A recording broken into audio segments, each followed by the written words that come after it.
김주아 전 앵커의 이혼 소송 갈수록 진흙탕 싸움이 되고 있습니다. 어떻게 된 일일까요? 김주아 전 앵커를 만나기 위해 그녀의 집을 찾아가 봤습니다. 김주아 앵커, 오늘은 지금 댁에 왔다 갔다 하셨어요? 짐은 있어요. 짐은 있는데 사람이 없어요. 그럼 이사를 나간 거예요? 그것까지는 모르겠어요. 이사를 갔는지 안 갔는지. 짐은 다 안 뺐어요. 일부 뺐어요.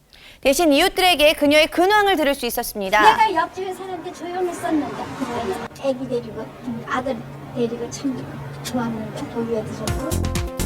그런데 김주아 전 앵커의 이혼 소식이 들려지자마자 또 다른 사건들이 불거졌는데요. 이혼 소송과 동시에 남편을 상해 혐의로 고소한 그녀. 결혼 후 9년 동안 남편이 자신과 자녀들을 상습적으로 폭행을 했다는 건데요. 하지만 남편 측 주장은 달랐습니다. 2년간의 상습폭행이라는 것이 일단 말이 안 된다는 거죠. 자녀도 마찬가지고요. 부모도 안 된 아이한테 상습폭행이라는 것에 대해서 사실 강태구 씨는 굉장히 가슴도 아프고 김주아 씨가 그런 주장을 하시는 것에 대해서 어이도 없어 하시고 게다가 지난 9일 남편도 그녀를 폭행 혐의로 맞고소한 사실이 뒤늦게 알려졌는데요. 두 사람의 고소장을 접수한 경찰서로 찾아가 사실을 확인해봤습니다. 마찬가지로 김주아 씨가 폭행을 당했다 하는 거죠. 그거는 지금 일단 조사 진행 중이고요. 지금 상황에서는 더 이상 말씀드리면 곤란하고. 남편 강 씨 역시 그녀에게 폭행을 당했다는 주장인데요. 제 의뢰인이 주장하는 건 공개석상에서 수차례 아주 자주 반복적으로 뺨을 맞는 정도의 일은 굉장히 흔했었다라는 게 이쪽 주장이죠. 박 씨는 기본적으로 남자분이시기 때문에 그거에 대해서 사실은 이제 모욕을 더 느끼시는 거죠. 폭행은 폭행이지만. 쌍방 고소로 얼룩진 이혼 소송. 그런데 이뿐만이 아니었습니다. 이번엔 김주아 씨의 시어머니가 며느리에게 폭행을 당했다고 주장해 충격을 주고 있습니다. 처음 시어머니는 부부의 화해를 위해서 별거를 권유했다고 하는데요. 시어머니께서 김주아 씨가 있는 그 자택에 이제 와서 이삿짐을 꾸리고 뭐 그 같은 와중에 김주아 씨가 이제 자택에 들어왔죠. 그런 와중에 뭐 이제 위협적인 다소 좀 공격적인 언행을 했다는 것이 이 시어머니 측의 주장입니다. 시어머니는 경찰 조사에서 김주아 전 앵커가 폭언과 함께 흉기로 위협했다고 진술했는데요. 이에 그녀는 이삿짐에 자신의 물건이 있는지 확인해 보려는 과정에서 언쟁이 있었다고 진술했습니다. 그거는 이제 뭐 이사하는 과정에서 약간 뭐 트러블이 생겨서 뭐 112 신고된 거 있습니다.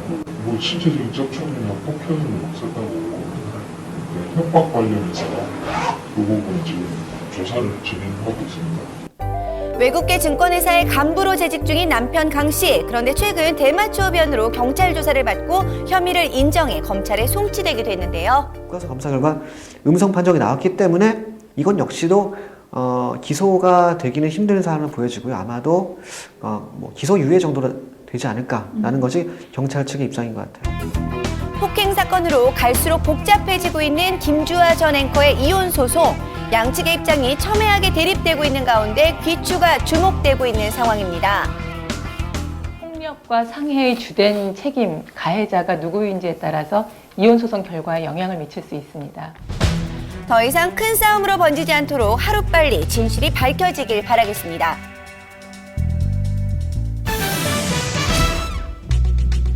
돼지 기름으로 가슴을 키울 수 있을까요? 무면허 불법 시술을 해온 피의자가 경찰에 검거됐습니다. 지난 8월 무릎 치료를 받았다는 한 여성. 그 이후 거동이 불편해졌다고 하는데요. 요리를 하는데 낳고 5분도 안 돼서 엄청나게 아팠어요. 주사를 맞은 후 무릎이 순식간에 부어올랐다는데요. 병원에서 수술까지 받았지만 아직 완치되지는 못한 상황. 무엇이 문제였을까? 아주 온약이 있다고. 그래서 그 뭐냐 하니까 산삼주사라고 그러더라고요. 산삼주사? 네, 산삼주사. 피해자 무릎에 놓은 산삼주사의 정체, 경찰서에서 확인할 수 있었는데요. 보통의 주사액처럼 보였습니다. 피해자 진술에 지금 산삼액이라고 하는데 그 피해자 말은 뭐 어깨 결림이나 관절염이 있을 때 그 아픈 부위에는 무조건 이 산삼액을 사용했다고 합니다. 이 외에도 비만, 감기 등 여러 증상에 사용된 걸로 보이는 용액들도 있었는데요. 자, 그리고 이 하얀 액체. 그 돼지 껍데기로 만든 콜라겐 용액입니다. 얼굴과 가슴 성형에 사용이 됐다고 하는데요.